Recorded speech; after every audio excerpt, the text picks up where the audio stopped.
Saudara, kita akan bersama menerima sapaan sabda, tetapi sebelumnya mari memohon pertolongan Roh Kudus di dalam doa. Kita berdoa. Bapa Surgawi, Allah yang mengasihi kami bersyukur kepadamu Tuhan. Di hari Minggu ini Engkau berkenan memanggil dan mengundang kami untuk mewujudkan sembah bakti dan syukur kami kepadamu dalam sebuah ibadah. Bahkan kami semakin bersyukur karena Engkau berkenan menyapa kami dengan sabda kebenaran firman Tuhan yang akan menguatkan dan mengarahkan kami, yang menghibur tetapi yang mungkin juga menegur kami. Maka tolonglah kami dengan kuasa Roh Kudus-Mu, supaya ketika kami membaca, mendengar dan merenungkan firman Tuhan, hati kami terbuka oleh sapaan-Mu, mampu mengerti apa maksud hati Tuhan, dan kami wujudkan dalam hidup kami mengikut Engkau. Terima kasih Tuhan, syukur kami naikkan padamu, demi Kristus kami berdoa. Amin. Saudara-saudara, bacaan Alkitab untuk ibadah hari ini dibacakan dari Matius pasal 16 ayat 13 sampai 20. Injil Matius pasal 16 ayat 13 sampai 20 yang menyatakan kepada kita demikian. Setelah Yesus tiba di daerah Kaisarea Filipi, ia bertanya kepada murid-muridnya, kata orang, siapakah anak manusia itu? Jawab mereka, ada yang mengatakan Yohanes Pembaptis, ada juga yang mengatakan Elia, dan ada pula yang mengatakan Yeremia atau salah seorang dari para nabi. Lalu Yesus bertanya kepada mereka, tetapi apa katamu, siapakah aku ini? Maka jawab Simon Petrus, engkau adalah Mesias, anak Allah yang hidup. Kata Yesus kepadanya, berbahagialah engkau Simon bin Yunus, sebab bukan manusia yang menyatakan itu kepadamu, melainkan Bapa-Ku yang di sorga. Dan aku pun berkata kepadamu, engkau adalah Petrus, dan di atas batu karang ini aku akan mendirikan jemaat-Ku, dan alam maut tidak akan menguasainya. Kepadamu akan kuberikan kunci kerajaan sorga. Apa yang kau ikat di dunia ini akan terikat di sorga, dan apa yang kau lepaskan di dunia ini akan terlepas di sorga. Lalu Yesus melarang murid-muridnya supaya jangan memberitahukan kepada siapapun bahwa ia Mesias. Demikianlah sabda Tuhan, berbahagialah setiap kita yang mendengar serta merenungkannya. Haleluya.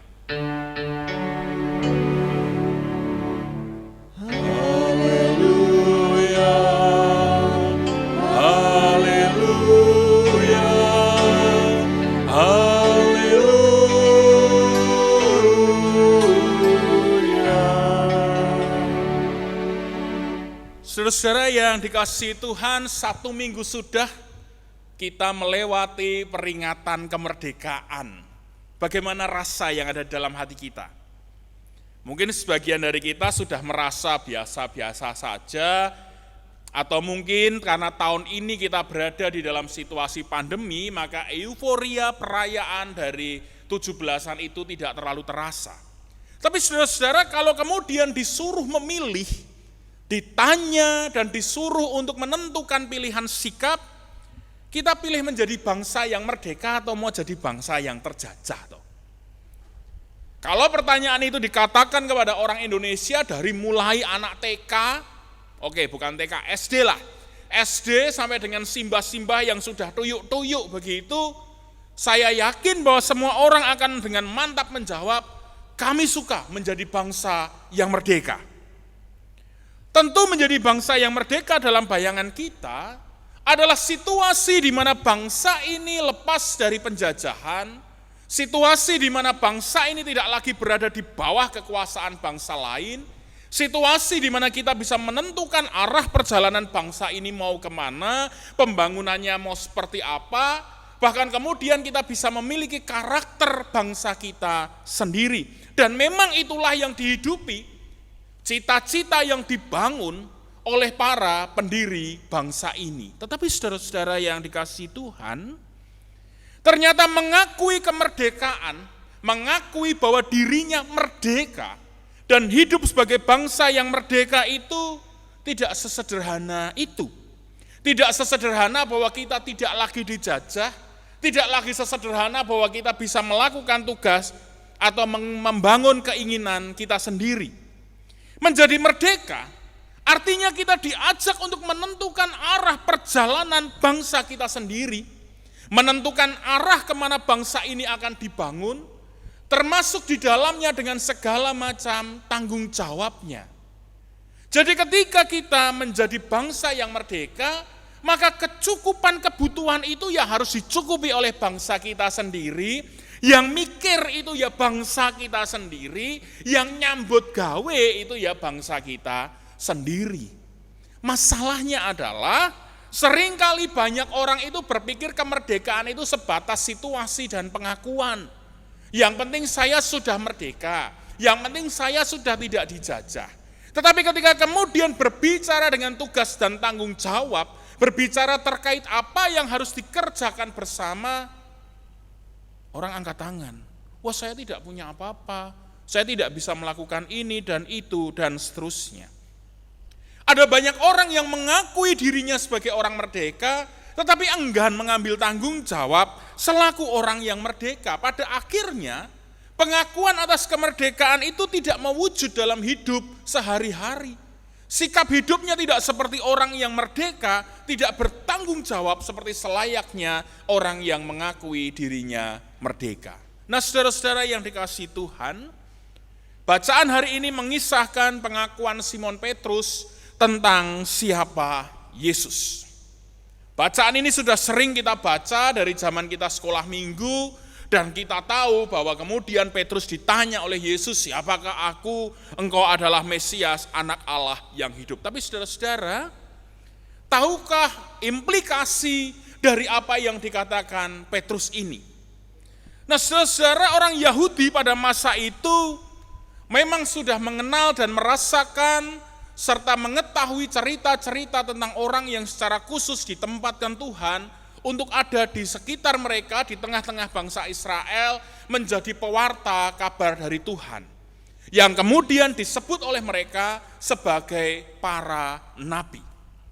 Tetapi juga bangsa Israel menantikan nubuatan janji Tuhan tentang seorang yang akan datang membebaskan bangsa itu, menjadi pemimpin bangsa itu, mengembalikan bangsa itu kepada kejayaan dan kemasyuran yang kemudian dikenal dengan sebutan Mesias. Sosok Mesias ini tidak hanya datang membawa pembebasan, tidak hanya datang membawa kebaikan, tetapi sosok Mesias ini akan berdiri menjadi pemimpin bangsa itu, sosok Mesias ini akan menjadi pemilik dari bangsa itu, dan ketika seorang Mesias datang, maka di situ ada ketundukan terhadap apa yang dikehendaki oleh Mesias. Pengakuan akan siapa Yesus itu berimplikasi dalam kehidupan Petrus, bahwa dia tidak hanya melihat Yesus sebagai orang yang bisa melakukan karya ajaib, tidak hanya melihat Yesus sebagai orang yang bisa melakukan mujizat, tidak hanya melihat Yesus sebagai orang yang bisa melakukan karya-karya yang tidak bisa dikerjakan orang lain, tetapi pengakuan Petrus ini memiliki implikasi bahwa dia menempatkan Yesus sebagai pemilik hidupnya, yang membebaskan dia, dan dia memutuskan untuk tunduk kepada Yesus. Itulah pengakuan tentang Mesias. Maka kemudian ketika Petrus mengatakan bahwa engkau adalah Mesias, anak Allah yang hidup, Yesus menyambutnya bukan hanya dengan berbahagialah, tetapi Yesus kemudian mengatakan bahwa kamu Simon Petrus, di dalam dirimulah gereja, jemaat Allah itu akan dibangun. Dan Petrus memiliki tugas dan tanggung jawab yang tidak mudah, karena di dalam penggambaran itu diberikan kunci kerajaan sorga, yang diikat akan terikat dan yang dilepaskan akan dilepaskan. Maka Petrus memiliki tanggung jawab untuk kemudian nantinya membentuk jemaat Tuhan ini betul-betul menjadi pengikut Kristus.